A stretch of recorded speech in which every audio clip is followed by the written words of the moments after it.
Así es, Roxana, fíjate que ya llegó aquí con nosotros nuestro urólogo y precisamente hoy tenemos un tema muy interesante, dolor uretral masculino. Doctor, buenos días, ¿cómo está? Hola, ¿qué tal? Buenos días. Platícanos, por favor, sobre esto que en mi vida lo había escuchado. Bueno, el dolor uretral es el dolor al principio de la orina. Por ejemplo, cuando puede haber el mal de orín que le llaman a la gente, que está muy bien identificado, pero es un dolor más bien que viene de la vejiga y aparte de la uretra. Pero el dolor uretral, específicamente hablando, es cuando la gente empieza a orinar, empieza a tener ardor. Le arde cuando está orinando. Me comentaba que le puede dar a los niños o le puede también dar a adultos. ¿Cuál es la diferencia o el por qué? Bueno, en los niños generalmente está asociado a alguna infección, en ocasiones incluso virales, o sea, problemas de virus que les da uretritis, problemas bacterianos es menos frecuente, pero en donde realmente es más común es en el adulto. Y lo más, digamos, sectorizando, el más frecuente es alguna enfermedad de transmisión sexual. Ok, ¿por qué se daría a lo mejor? El contacto sexual pasa, bacterias o cualquier microorganismo lo pasa hacia la uretra, la parte de anterior del pene, y de ahí ya se produce la infección. Lo más frecuente, por ejemplo, es la clamidia. La clamidia es una enfermedad que es relativamente frecuente y hay gente que puede tener una uretritis por clamidia en donde tiene ardor para orinar o simplemente tiene algo como una sensación de comezón en la punta del pene, pero por dentro, no por fuera, sería diferente. Entonces, hay gente que tiene una enfermedad de este tipo y no le da mucha importancia porque incluso se siente algo que no es desagradable, ¿no? Ajá. Doctor, por ejemplo, ahorita que mencionó que podría ser el ardor al momento de orinar, yo creo que a lo mejor muchas personas piensan, bueno, los caballeros, ¿no? Piensan que se te va a pasar. Dicen, no, pues se me pasa a lo mejor. Puede dar el caso que sí, solamente sea unos días, pero aún así tengas esta enfermedad. Sí, hay enfermedades que dan, por ejemplo, se resuelve, entre comillas, porque se quita la molestia, pero la enfermedad ahí sigue.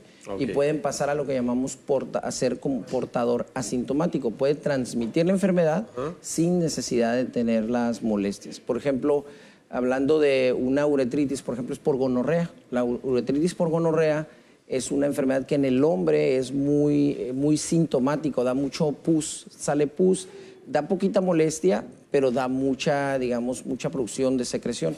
Y en la mujer no, en la mujer puede pasar incluso desapercibido. La mujer puede no tener ninguna molestia y transmitir la enfermedad. Entonces, ese es el problema. Se esperan, pasa a estado de portador y solamente lo transmiten. Ahorita, si nos lo permite, doctor, nos vamos a ir a una pausa comercial y regresando al corte nos platica pues cómo lo podemos solucionar. Claro. Perfecto. Nos vamos a una breve pausa y volvemos con más.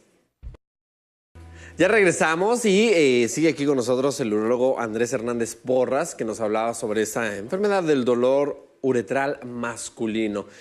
Doctor, quedó la pregunta pendiente de pues cómo lo podemos solucionar. Digo, si ya nos percatamos que lo tenemos, ¿qué sigue? Bueno, aquí en el caso de las infecciones hay que tratar la infección. En el caso de gonorrea, bueno, obviamente un antibiótico, clamidia igual, pero hay algunas uretritis que son un poco más difíciles de encontrar. Hay algunos microorganismos que afectan a la mujer que se llama tricomona, por ejemplo. Y la tricomona, muchas veces la mujer se atiende, se resuelve el problema, el hombre no toma tratamiento. Puede ser que tenga alguna incomodidad en la uretra y no deja de ser una uretritis y se lo vuelve a regresar a su esposa, a su pareja, ¿no? Entonces, aquí la situación es tratar siempre a los dos. Si es una infección, los dos deben de recibir tratamiento. Hay casos en donde hay una estrechez de uretra, por ejemplo, un paciente que tuvo una gonorrea y después de 10, 15 años nota que se hace delgado el chorro de la orina, eso también puede dar ardor o alguna irritación uretral, pero esto ya se va a asociar a un chorro de orina delgado, intermitencia, el chorro es desparramado, no es como regadera.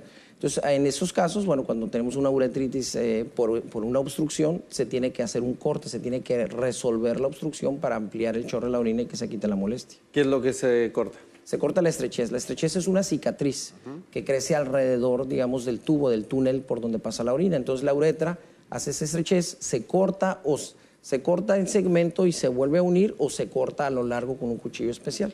Entonces eso amplía el espacio y hay que esperar a que cicatrice esa zona y que cicatrice amplio. Doctor, ahorita que nos platicabas de cómo podríamos identificar si tenemos esto, bueno, uno como grande tal vez pues sí puede expresarlo y decir, sabes que me duele esto, bla, bla, pero a lo mejor en los pequeños, ¿cómo los padres podrían saber qué es lo que tienen. Es muy difícil. En los niños que todavía no se expresan, no hay mucha manera, solamente que manchen el pañal. En ocasiones pueden tener una uretritis en donde manchan el pañal de color verde o amarillo, y es una costrita que se distingue de la orina porque se endurece. Entonces, en esos casos, bueno, el papá o la mamá deben de acudir y hacer algún cultivo y ver si tiene alguna bacteria los niños, ¿no? ¿Y con los niños cómo se soluciona? Con antibiótico también. En los niños sí, cuando tienen una uretritis va a ser por una infección. Y generalmente es, por ejemplo, cuando tienen el pañal mucho tiempo que no se lo han cambiado y está sucio, el excremento puede contaminar la uretra y les puede infectar. Órale. Híjoles. ¿Algo que nos pueda agregar más de esto, del dolor uretral? Bueno, realmente aquí la prevención es lo más importante. El utilizar el preservativo en el caso de vida sexual riesgosa, bueno, pues eso ayuda muchísimo, pero también hay que tener en cuenta que el sexo oral genital puede transmitir alguna enfermedad, entonces es la mejor manera, ¿no? El preservativo, pero no están, digamos, al 100% exentos de una posibilidad de infección. Que muchas personas creerían que precisamente por las cuestiones orales genitales no podrían tener nada, ¿no? Sí, es algo común. Muchas veces, es más, los pacientes hacen el comentario, bueno, pero fue oral y traen alguna infección, ¿no?